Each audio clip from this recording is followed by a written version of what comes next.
Welcome, everyone. We will get started in a couple of minutes while we wait for others to join us. We're going to give others a chance to join. So we'll get started here shortly. Welcome.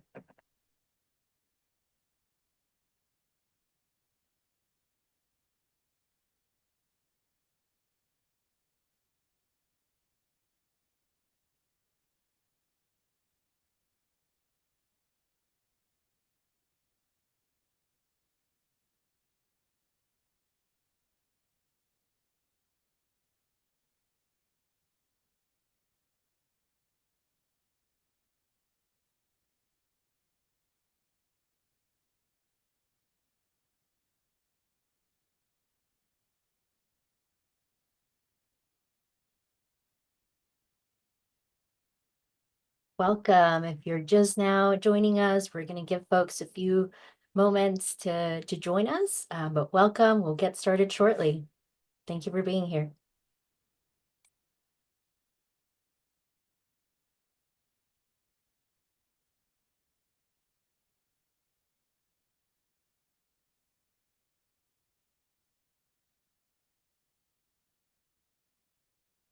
Good afternoon, everyone. My name is Vivian Pérez Chandler, and I want to welcome everyone and thank you for joining us for Economic Mobility 101, Moving the Needle in Forsyth County. I am a Winston-Salem Winston-Salem Foundation committee member and executive director of the Asset Building Coalition. We are an organization that envisions a county where all residents reach financial stability. Our work includes raising awareness about asset poverty, as well as raising awareness on what it means for individuals to be living paycheck to paycheck, and as well as looking for ways to address root causes of asset poverty. When we earn living wages, when we have access and affordable healthcare and housing, have low to no debt, entrepreneurs who own a high value business, and someone who has a certificate or degree that provides skills, they then are able to reach financial stability. For those of you that may be less familiar, the Winston-Salem Foundation fosters meaningful connections and links resources to purposeful actions in Forsyth County. For 105 years, the foundation has partnered with generous community members to build a better future by providing grants and scholarships to nonprofits, students, and educators. The foundation is also investing significant resources in advancing equity in education and building an inclusive economy to ensure that Winston-Salem can become a place where race no longer predicts life outcomes. Visit wsfoundation.org to learn more. You'll also see in the chat that link. We're excited to offer today's webinar as a lead-in to our 2025 community meeting featuring Dr. Raj Chetty at 5 p.m. on May 12th in the Benton Convention Center. Dr. Raj Chetty is co-author of the groundbreaking 2014 study on economic mobility across the United States.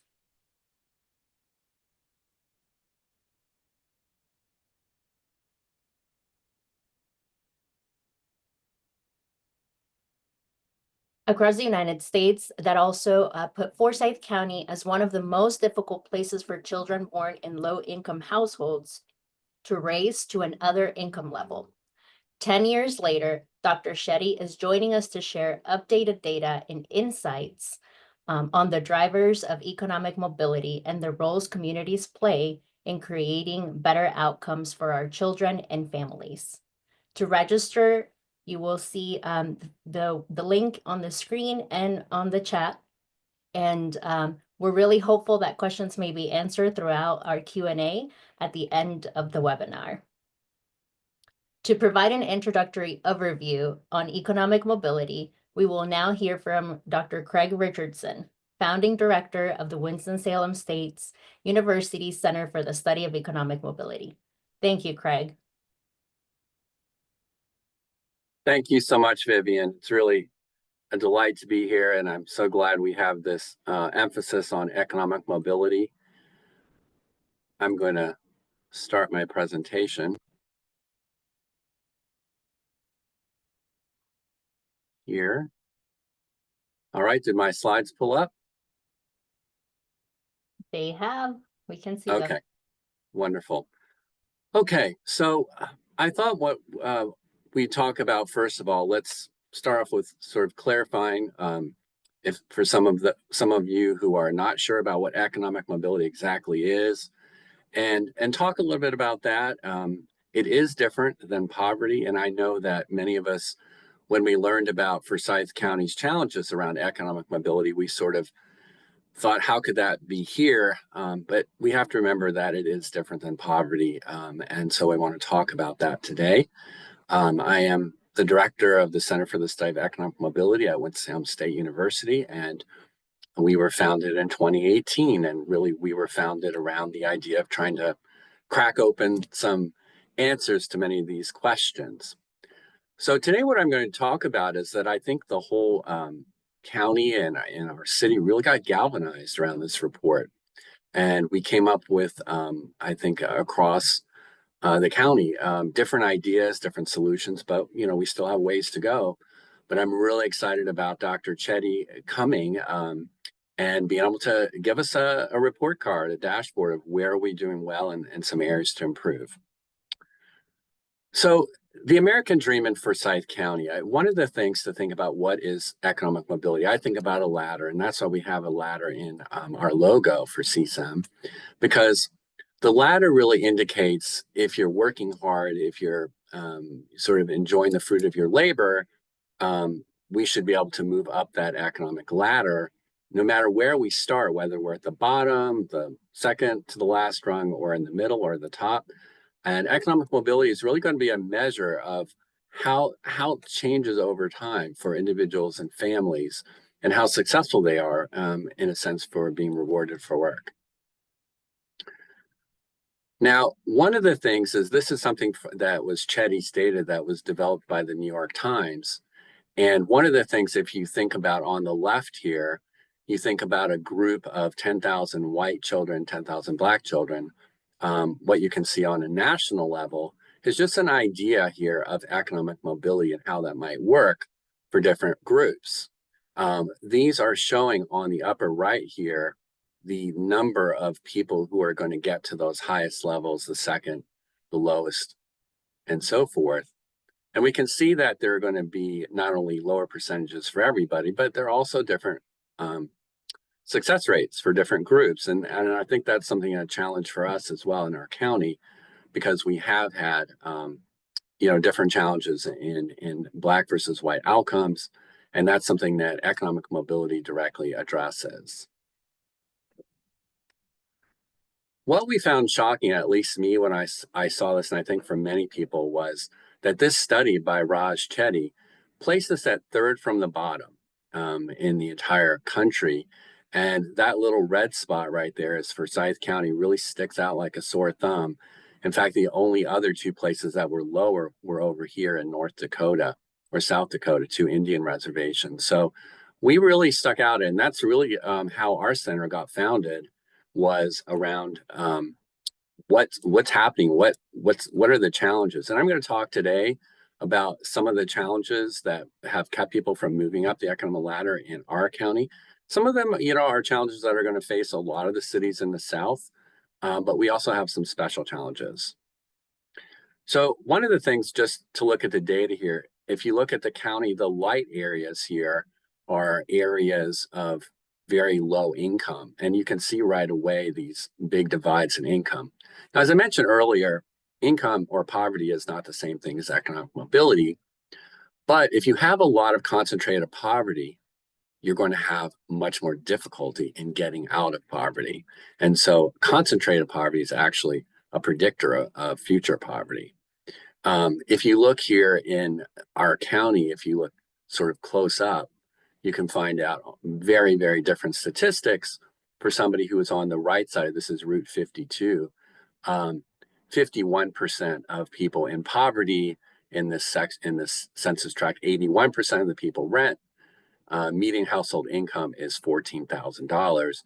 Whereas if you go a few miles to the right, you'll see 0% of people live in poverty, 29% rent, and the mean household income is $75,000. So we have these very different lives and very different abilities to get out of poverty, depending on where we live. So when we get a sort of a rating as a county, I'm showing this map to indicate that, in fact, it's not uniform across the county, that there are, in fact, stark differences inside the county.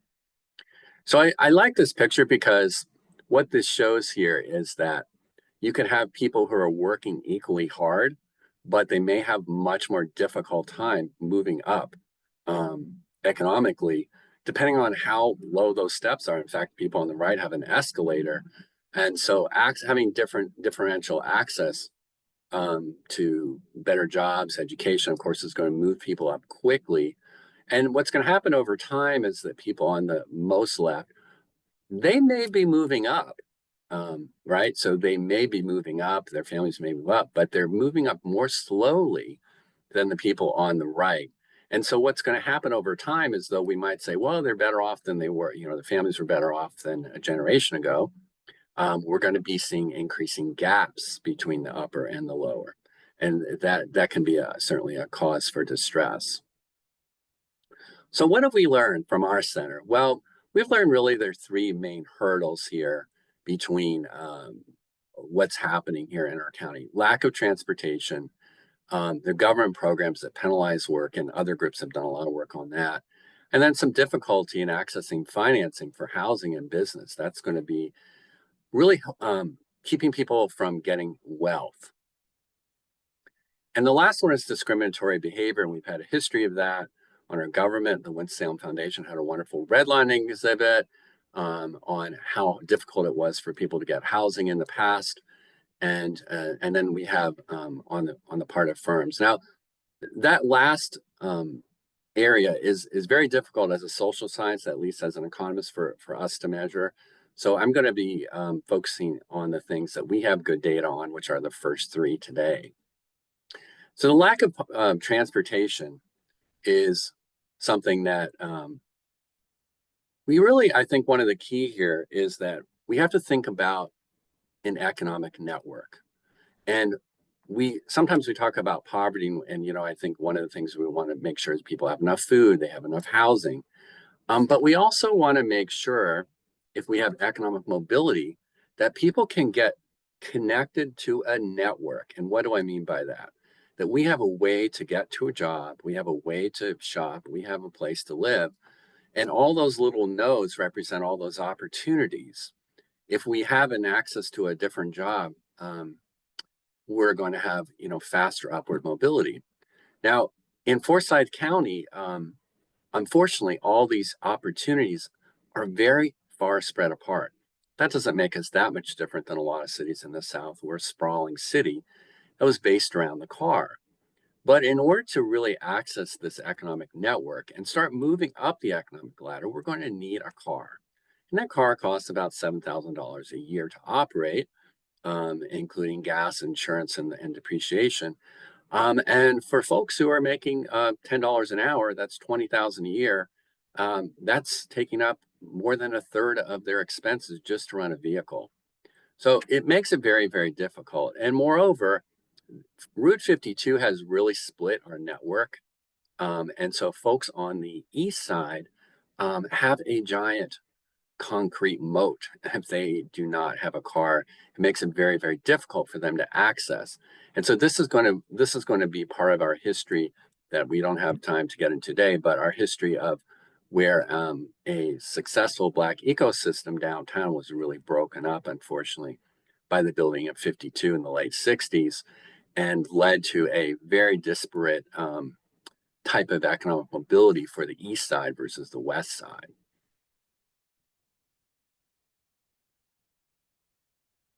And it's not easy if you don't have a car. We are near the bottom among 70 cities. And so again, that theme of being able to plug into an economic network is very difficult to plug into that network if we have a city that has almost all errands, almost all things require a car. Some of the data that we did originally from CSEM was to look at how hard it is to get across town. And we asked people, if you're going to work, how long does it take? And the average rider who was employed was taking almost 70 minutes one way, spending 11 and a half hours per week. Now think about that. That's like an extra day and a half of work just on the bus. And if you compared, we asked them, well, if you had a car, how long would it take? And they said, well, it'll take us about 15 minutes. So that really gave me a personal appreciation for not complaining about traffic anymore because I have the car, the air conditioning set how I like it. And there are a lot of folks we know who struggle without that. So just a huge difference there in not having a car. We've done some films, and one of the things Depending we've on done how is fast you try to walk, depends show on how fast you get to the the school. difficulty of a car. This comes from I've been Bus caught Stop in the Jobs. snow. I've been caught in the rain. It's awful in the rain. Shoes wet, socks wet, freezing cold. I've never had a car. You ready? All right, go ahead and say the prayer. Can't hear you. So that was a film that we showed to many hundreds and hundreds of people about 6 or 7 years ago called Bus Stop Jobs, a day in the life of a Winston-Salem busser. It really gives some empathy to back up some of these statistics and numbers because we really feel like that's important. Winston-Salem Foundation also rose to the challenge by supporting a lot of creative solutions to transportation challenges, really recognizing the difficulty of not having a car and gave over a number of, I think, 4 years, almost $800,000 in transportation grants, innovation transportation grants that have connected people to training, to work, youth, to boys and girls clubs. So there's just been a lot of great progress in that area.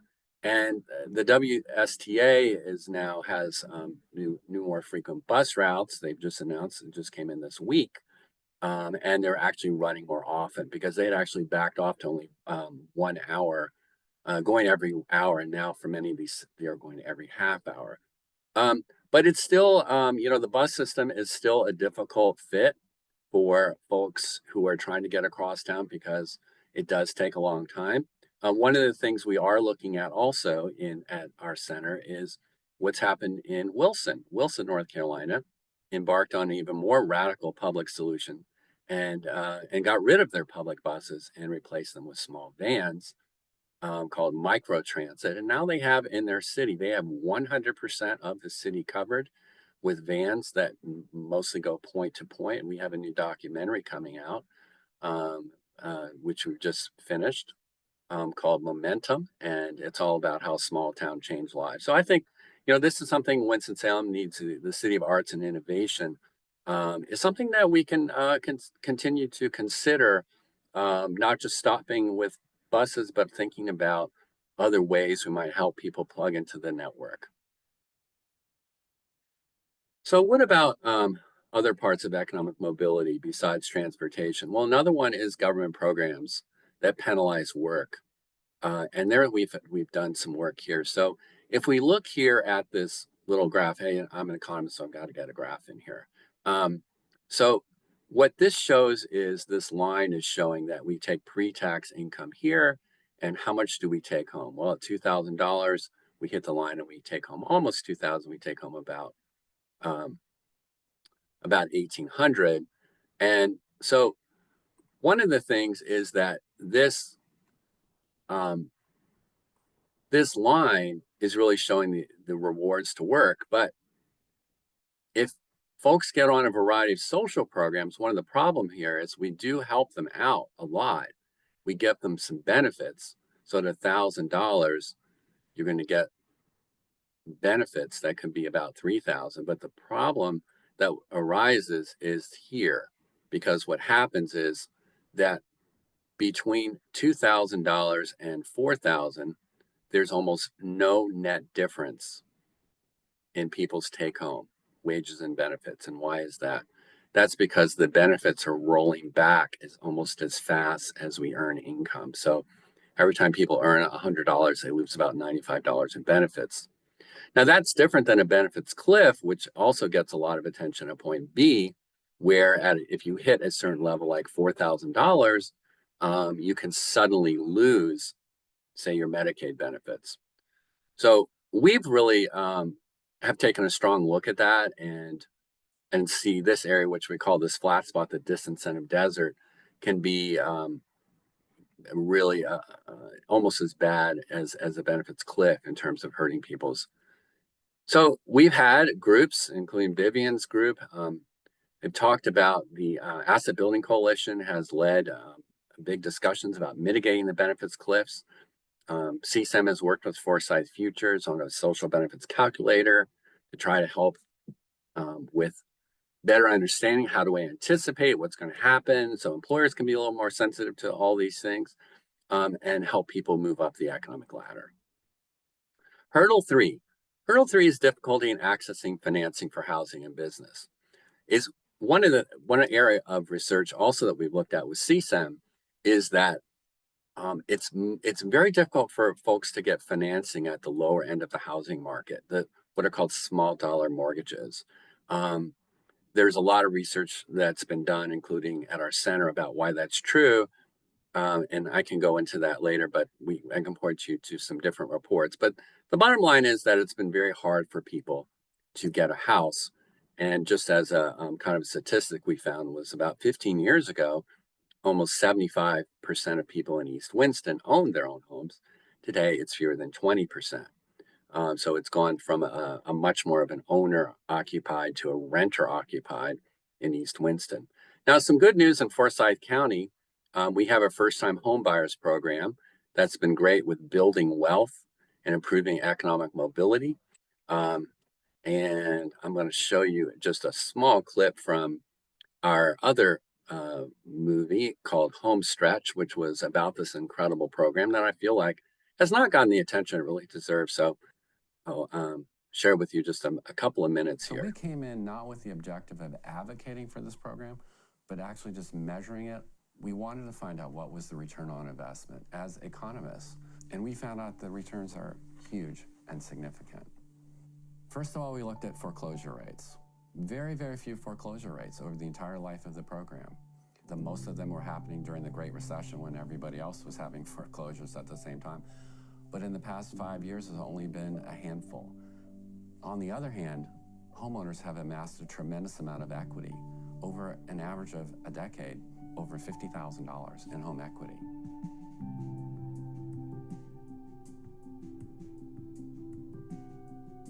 For the county, they have, over the last 10 years, have earned over $5 million in property taxes.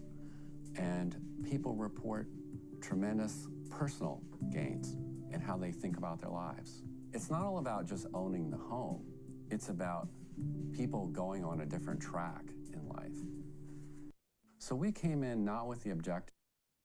So one of the things, again, we love to humanize behind the statistics, and I love this last little quick segment of what does it mean for somebody to own a home, and this is, I just think, a great example of economic mobility in our own county.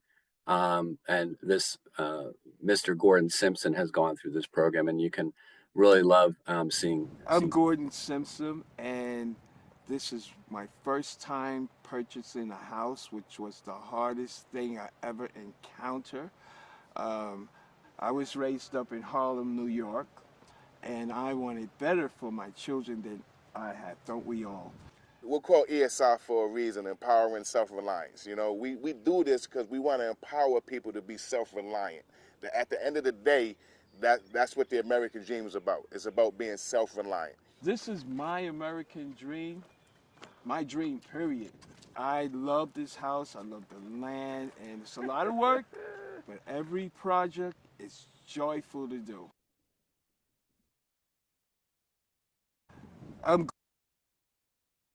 So I think that, in summary, our county is really, I think we have taken a really close look at many of these hurdles. And certainly there are more hurdles. There are more things that we need to be looking at that are keeping people from going up. Those are some of the things, areas of research that CSAM has done, but that's not to say that that's, you know, all inclusive by any means. And we have a number of wonderful not-for-profits that are doing incredible work here.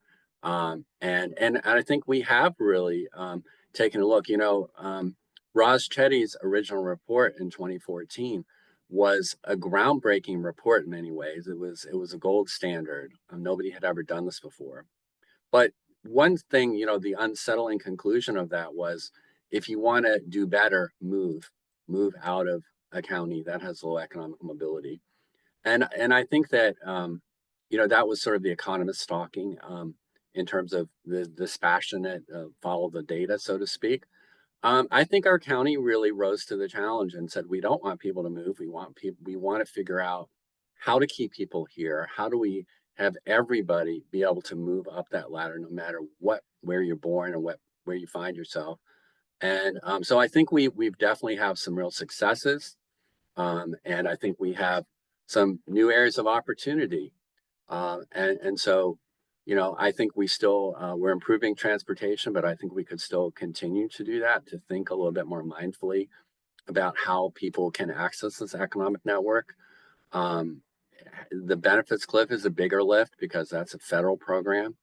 But I think our local employers and our local not-for-profits can continue to work on that. And, I think our first-time home buyers program is really amazing. We've helped hundreds and hundreds of homeowners. And I think that that's something we should continue to finance and probably expand. So if you want to learn more about some of our reports, please come to our website at wssu.edu/csem, and feel free to reach out to me. We have a lot of policy briefs and working papers. And so please reach out to me if you have any other questions. We are always welcoming new ideas, fresh approaches. Tell us what we haven't thought about. And thank you so much. Thank you, Craig, for the information you've shared with all of us. As it here, people are sharing how impressed they are, but also just how important it is to look at things from a different level and a different perspective with the lens of economic mobility. So thank you for all the work that you're doing along with other community organizations. To get us rolling into the next, we do have a poll question for all attendees. If you will, please answer that. Challenges to economic mobility. In your view, what are the biggest challenges to economic mobility in our community? And so we will let you answer a few of those and select up to 3 options.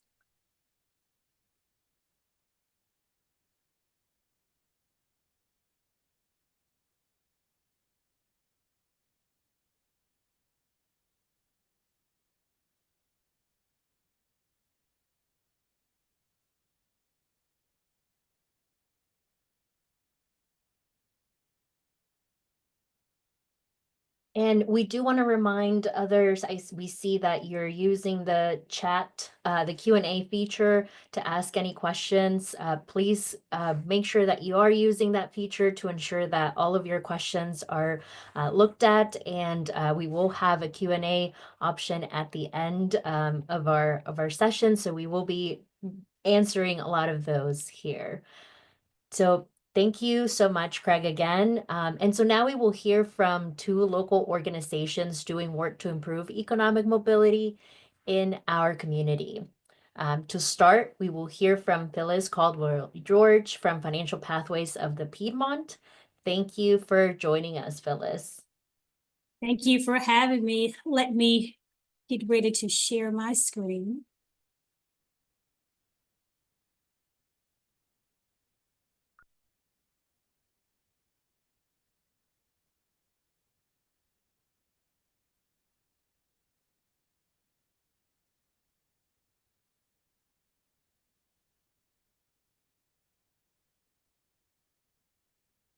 Again, my name is Phyllis Caldwell-George, and I serve as president and CEO of Financial Pathways of the Piedmont. Just a little bit about the agency. Our mission is simply to help individuals and families to actually build financial well-being. We simply coach individuals through crisis. We actually are able to coach them in terms of meeting their financial goals, whatever they may be. And then we also provide financial education throughout the community to improve the financial capability of everyone. We are a HUD-approved housing counseling agency. We have been since 1980.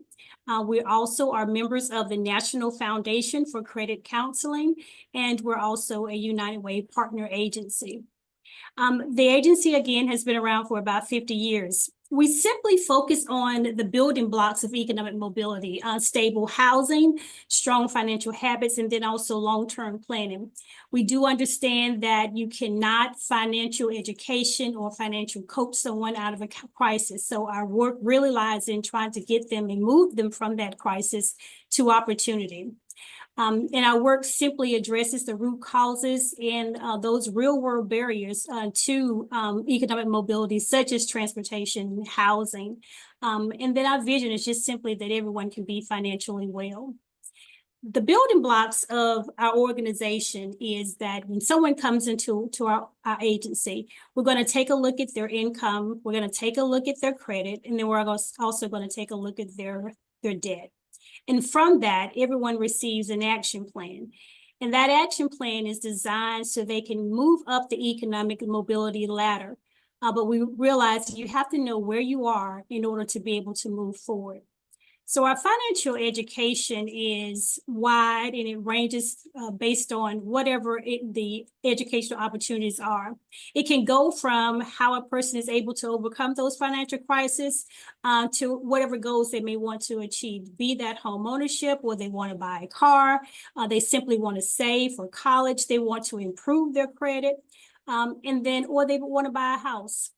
When it comes to credit counseling, we're going to simply guide that individual through that particular process to improve their credit score, to address whatever barriers there may be to them being able to have a great credit score or even improve that credit score. And so we're going to also help them to achieve whatever their goals are as well. When it comes to financial management and financial education, that counseling is really, again, the cornerstone to our work. It is the foundation to everything that we do, no matter which program or service someone comes into. And the priority is really to just be able to adopt spending habits that are going to be able to allow them to save, allow them to budget, and then allow them to be able to spend well. And if a person comes into our office and we realize that there is a lot of debt, we do have what's called a debt management plan. We actually partner with an organization called Navicor Solutions. And so what happens when someone goes onto a debt management plan is really going to be able to help them to lower their monthly payments. It's also going to be able to help them to either lower or waive the interest, stop the collection calls, and then also waive the late fees, because oftentimes when a person gets into a cycle of debt and that debt goes unpaid, then it just continues to expound. And so our work is going to be in trying to stop the calls and also to be able to allow them to be able to manage the debt that they have. So what happens is that all those debts get consolidated into an affordable repayment plan based on where they currently are in their income. We're never going to put someone into a debt management plan that, one, they cannot afford it. Our work is really going to be based on, is that a right fit for that person? And then if it is, then that is going to be a great tool in their arsenal in being able to really get ahead of those payments and also be able to get ahead of that debt. One of the things that we found in working with our clients is that a lot of individuals and families just don't have emergency savings. And so we started a match savings program. Initially, we started with women because the trends told us that oftentimes our highest demographic is women. And then when they have an emergency, like the car breaks down or something happens in the home, they really don't have those funds set aside. And so we started that match savings program And we combine that not only with just financial education, but also that financial coaching. So a person, they save about $250, and then those funds are matched 2-to-1. $750 is what they end up with, and that is be able to support any emergencies that happen in the home, and be able to maintain just the budget that they have without disruption to the finances. And as a HUD-approved housing counseling agency, we offer a comprehensive housing counseling program. We realize that housing is a major driver of economic mobility, and so we help individuals to buy their first home, and I'll talk a little bit more about our Center for Homeownership in just a few. But we also help them in terms of preventing foreclosures, navigating any rental challenges that they have, and then also avoiding eviction, default, and delinquency. And then we also support our homeowners with financial management, because once you become a homeowner, then there's also all the things that go along with that. And so we're helping them to manage those finances post-purchase as well. And so our Center for Homeownership is a very unique service here. It really is dedicated to helping individuals and families realize the American dream of homeownership. And so when someone comes into our office, we're going to take a look at all the things and develop that action plan that's really going to help them to overcome any barriers or obstacles to homeownership, such as credit and debt. Oftentimes when clients come into our office, they're not quite ready for homeownership. That it may be that that credit score is not enough to be able to qualify a loan just now, or it could be that they don't have enough saved for a down payment, or they just need some additional assistance in terms of that down payment. We've been very fortunate that we are able to work with North Carolina Housing Finance Agency, and we can offer up to $50,000 in down payment assistance. And often people say, well, that's a lot, but sometimes it's not even enough, especially with home prices as they are today. There are some limits in terms of that program. For new homes, the purchase price can't be over $290,000. And for existing property, the property cannot exceed $257,000. But we do partner with Forsyth County, and they are able to offer some additional assistance. So if someone comes through and we realize that they need more than the $50,000, then we're going to make that referral to the county, and then they can also get up to $85,000 as well. One of the great things about our Center for Homeownership is that we also partner with all of the other housing providers here locally. So we provide that support for Habitat for Humanity and also ESR and their IDA program.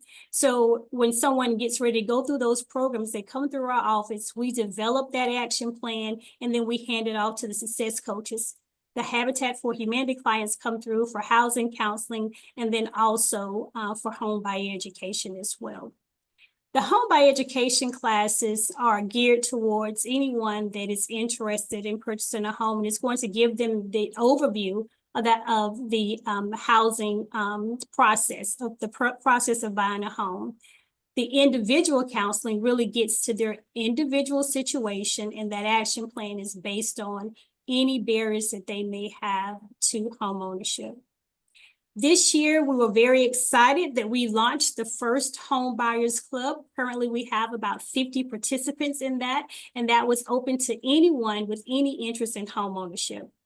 To date, we have some great numbers to report in terms of how many clients and what that impact is in terms of the numbers. So we've been able to assist over 2,000, close to 2,100 clients in purchasing their homes since opening in 2002. Over 13,000 families have been through our office and they've been served. And those 2,000 plus homeowners actually generate about $4.1 million in tax revenue on an annual basis, amassing over about $364 million in wealth over a 23-year period. And so those are great indicators of just the difference that homeownership can make, especially for first-generational homeowners. And so we're very proud of being able to support our community that way. And then our seniors, we have what's called a senior financial care program. It is very unique in that it will actually do what's called a benefits checkup for all of our seniors. And even though they are simply just trying to age in place, there are a lot of obstacles and barriers that come up against them in terms of being able to continue up the economic ladder. Because one, the income may have changed, and two, unfortunately, our seniors are oftentimes victims of financial abuse, financial exploitation, and scams. And so our goal is to make sure that those things don't happen. We're also able to support those who may have clients, or they may have parents who may not be local. They may not be local, and so we can actually go into the home and help our seniors with their monthly bill pay. It's their money, their funds, but we're just there to support them, making sure that there's no fraud, but also doing that credit and budget counseling so they can continue to age in place and they can be financially well. With our representative payee program, it is actually one where we are helping some of the most vulnerable citizens in our community. They may be in insecure living situations. They may be struggling with mental illness or substance abuse, but they are deemed by Social Security as they're not able to handle the finances on their own. And so we are ensuring that their rents are paid, that their utilities are paid, and that they also have personal funds to be able to get through the month. So we are managing those benefits for them and making sure that those clients have everything that they need so that they can continue to be thriving citizens in our community. And that is the end of everything about Financial Pathways. I think that we have put in the chat information about the agency with our website, and then also a video that really gets to or explains more about who we are, that has some wonderful client stories. So I encourage you to take a look at those videos and also hear more about the agency there. Thank you so much, Phyllis, for all the work that you all do. And also, I see one of the questions in the chat, and I think, about what are some of the initiatives of improving economic mobility opportunities in East Winston. But I think overall, hearing from you all today is really what it kind of helps us see a few of the many organizations that support our community. And so hopefully you all are able to kind of continue to see that and reach out to the different organizations. So thank you so much, Phyllis, for that. Thank you. Now we will hear from Shemeka Shufford from Novant Health. Thank you for joining us, Shemeka. Thanks so much. Give me an opportunity to share screen. One moment. Can you confirm that everyone can see my screen okay? We cannot see it yet. Okay, let me try this again. I may have shared and canceled out. 1 second.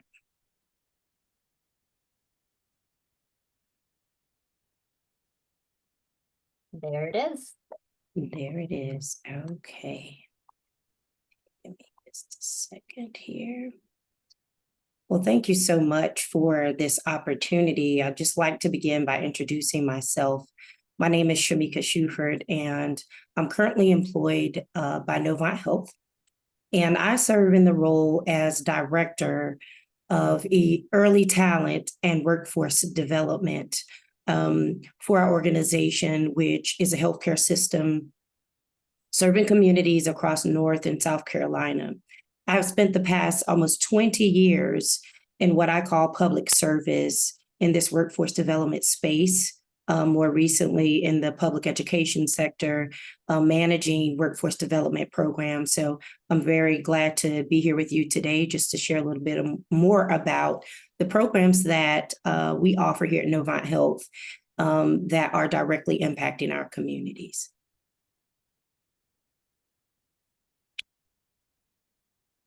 This rewarding work provides the opportunity for me to lead teams throughout our regions that focus on building and enhancing workforce pipelines, but also that have a direct impact on our communities that we serve, as well as internal team member development. The bodies of work that are under my purview are internal mobility, which give me an opportunity to really assist with the career trajectory with some of our current team members to help them navigate what next steps are in their career. Strategic education, which is also an avenue for our current team members, but also external community members, which will provide opportunities for new career paths, as well as an opportunity to enhance current career paths. And lastly, early talent, which I'd like to spend more time today talking about. I also would like to call out that this division that I work under, Human Resources, is a fairly new body of work. And it's also a reflection of Novant Health's commitment to economic mobility and workforce development as a strategic priority. Through strategic workforce development initiatives, we're working to uplift and shift the economic status of members of our community.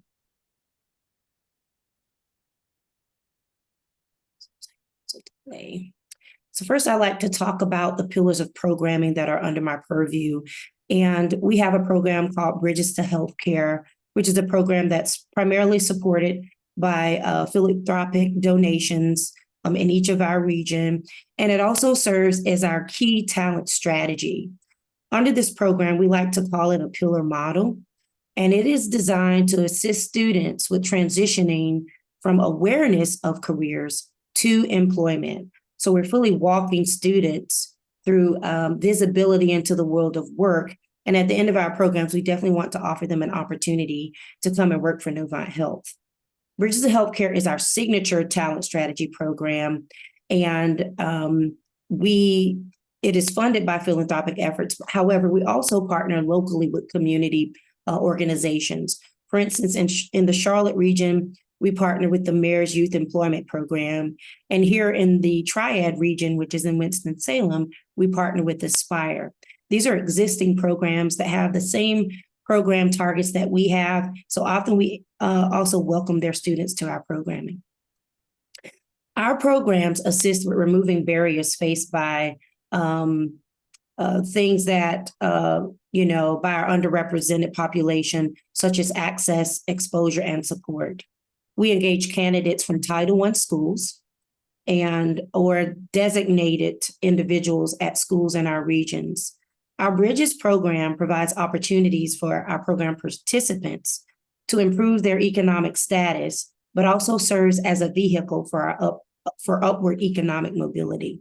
Phase 1 is a paid high school internship program for 11th and 12th grade students.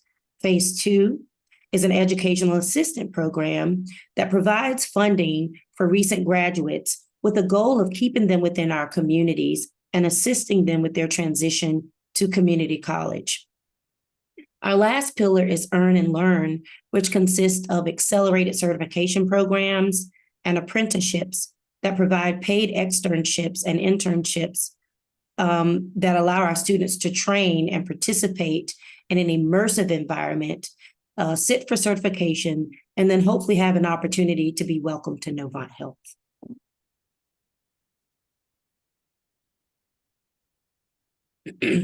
So I'd like to talk first a little bit about our program that allows us to bridge the gap between education and employment. In our Phase 1 and Phase 2 programs, career exploration and real-world experience are key targets of this programming. We realize that to engage tomorrow's workforce, to fully set them up for success, we have to ensure that we provide them with multiple entry and exit opportunities. So with our Phase 1 program, we work closely with our local high schools, and they assist us with identifying students that meet our program targets. I did call out that we work to identify students who are from Title I schools and who face socioeconomic barriers. Within our program, students are able to receive certifications in our Phase 1 program. They leave with CPR. Students also have an opportunity to participate in employability skills, And we noted that it was important to infuse employability skills into our programs because we realized that often this is the first opportunity to engage in the world of work that some of our students are facing. And so we want to prepare them as they walk the halls of Novant Health. Another training that we provide in our Phase 1 program is college and career readiness. many of our students really may not have visibility to what their opportunities and options are. And we want to ensure that our students always make informed decisions about their future. Financial literacy is also a key component. Our students are paid $17 an hour. So as you know, having the opportunity to receive our minimum wage within Novant Health is also an opportunity for economic mobility within their families. So we want to ensure that these students are managing the funds that they receive well. Our students have an opportunity to learn about food as science because we believe in our program to ensure that we're developing the whole child. We are proud of the opportunity to provide wraparound supports and bridges to healthcare. Our students have the opportunity to have the barrier of transportation removed. All of our students receive vouchers to set up Uber transportation to and from work. Many of our students are leaving straight from their schools and being transported to our facilities. Each of our students also receive meal vouchers on a daily basis. Our students have a stipend of $8 per day so that they don't have to choose between utilizing the funds that they make throughout our program to utilize within their home, or they're actually going to buy a meal that day because it's after school and they're hungry. It is important for us to ensure that our students feel supported. So mentoring is a key component of our programs as well. The second phase of the Bridges to Healthcare program is phase 2. In this program, we provide educational assistance to all of our students. The funding that we provide covers the full cost for them to attend the local community colleges, and we also purchase any ancillary materials that are needed. For instance, if students are pursuing a CNA program and they need a stopwatch, we will purchase that for them to ensure that they're successful in their programming. Students in our phase 2 program also receive financial literacy, but we found that it was very important to infuse time management in this program as well, because this is an opportunity for them to step outside of their home. And now they're managing a college career and schedule where they don't have anyone kind of harping on their back saying, hey, you have to get up early. Hey, did you prepare for this test? So that's something that through our mentorship that my team provides to the students in phase 1 on a consistent basis. The next pillar of our program is what we like to call our Earn and Learn program. These programs combine paid and hands-on experience with classroom instruction that lead to industry-recognized credentials and pathways to sustainable careers. The biggest thing that I like to call out for this program is we are assisting students from our communities with reducing the time and cost to career entry positions. And it also assists Novant Health with filling critical workforce gaps for our high demand roles as well. We have recently started 2 Earn and Learn programs in our regions, and that is our Certified Nursing Assistant program, as well as our Medical Nursing Assistant program. In these programs, we work closely with either our community colleges to take students through an accelerated program. They are paid while they're learning all about what it takes to become a CNA at Novant Health, and then they're paid for their on-the-job experiences. What I like to call out about these programs is that we work really hard to remove barriers as it relates to scheduling, because many of our students do have part-time roles as well.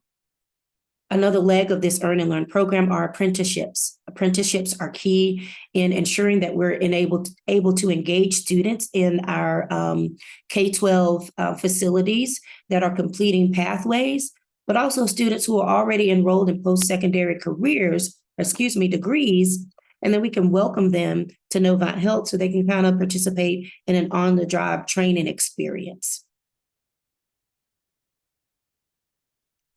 And the last signature program that I'd like to share with you is our Upward Mobility program. Our Upward Mobility program is an internal mobility program that provides a direct path to nursing. I'd like to call out the key components of this program, being mindful of time.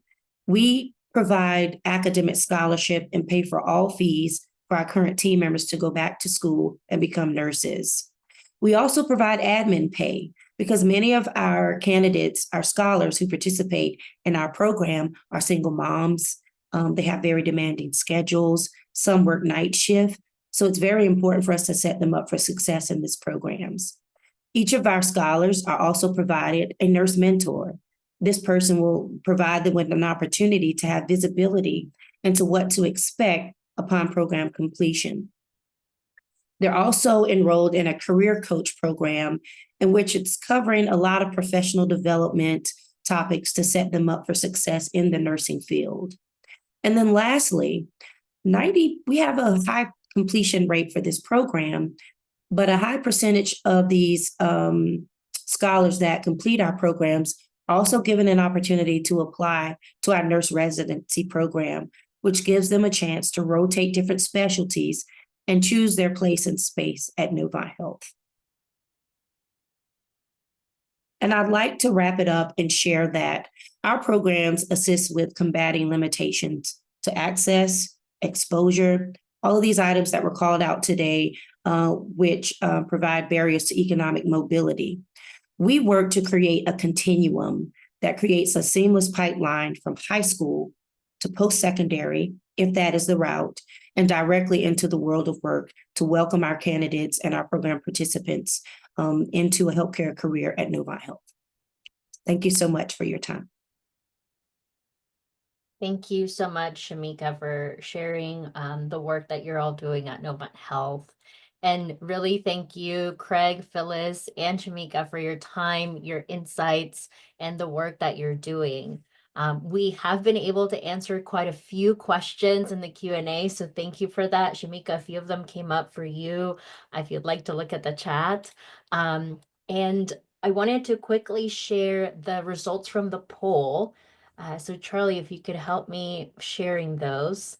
Some of the challenges based on responses from the group was that on the biggest challenges to economic mobility in our community. And so we see that the top one is affordable housing and home ownership, followed by historic segregation and systemic disparities, and transportation barriers and childcare and family support are others. And so just wanted to share what, those of us that are here on the webinar shared. So thank you for providing those results and your responses. I do want us to potentially try to get one answer in, and that is one common story that we have in our country is the importance of pulling ourselves by the bootstraps. And so, looking at how important storytelling can change the narrative around this. And one of the questions was talking for Dr. Craig, can you tell us a little bit about the role of storytelling in your strategy to increase economic mobility? So hopefully you can share very short the answer to that. Yeah, thank you. That's such a great question. When I went to graduate school in economics, I never thought I'd be making movies. And it's been a great journey. But one of the things that as an economist, I love numbers, I love statistics, but I've also learned as I've gone older that, having that human impact of the people behind the numbers is so important. And when we create a film like Bus Stop Jobs or Homestretch or our new one, Momentum, what we're really trying to do is create an empathy for these behind these statistics. And so what we want to do is really create a discussion and really launch, when I do a discussion, we have these films that are short, they're 20 minutes or 15, and that allows me to give up some backup statistics, so that this is not just a story of one person who's walking to a bus stop. This Brittany Marshall, who is in our first film, represents thousands of people in Winston-Salem. This is one story. But by watching a film, I think we just, this is a film that was made 7 years ago, yet I still have people coming up to me in the last couple of weeks and remembering that film because of that emotional impact. So that's why we do that, because it does create a memory, and it hopefully a memory that will create change. So that's a great question. Thank you, Craig. We certainly know that, the data, looking at the graphs and all of that doesn't really give that personal touch to what really happens in people's lives. And so through this storytelling, we can really see how our community, our neighbors are impacted or affected by so many of the obstacles that they face and see each and every day. So thank you for sharing that. At this time, I know that Shemeka is answering. She's typing away in one of the questions she just answered, but we are really thankful for all of you attending today. We hope to see you at the 2025 community meeting featuring Dr. Raj Shetty at 5 p.m. on May 12th at the Benton Convention Center as he shares this updated data and insights on the drivers of economic mobility and the roles that communities play in creating better outcomes for children and families. So please see the registration link for you to attend, and we hope to see you there and also hear about the work that you're each doing in our communities across the state and also others that are attending from other states. So, but thank you all for being here with us today. Have a great day, and we will continue to be in touch.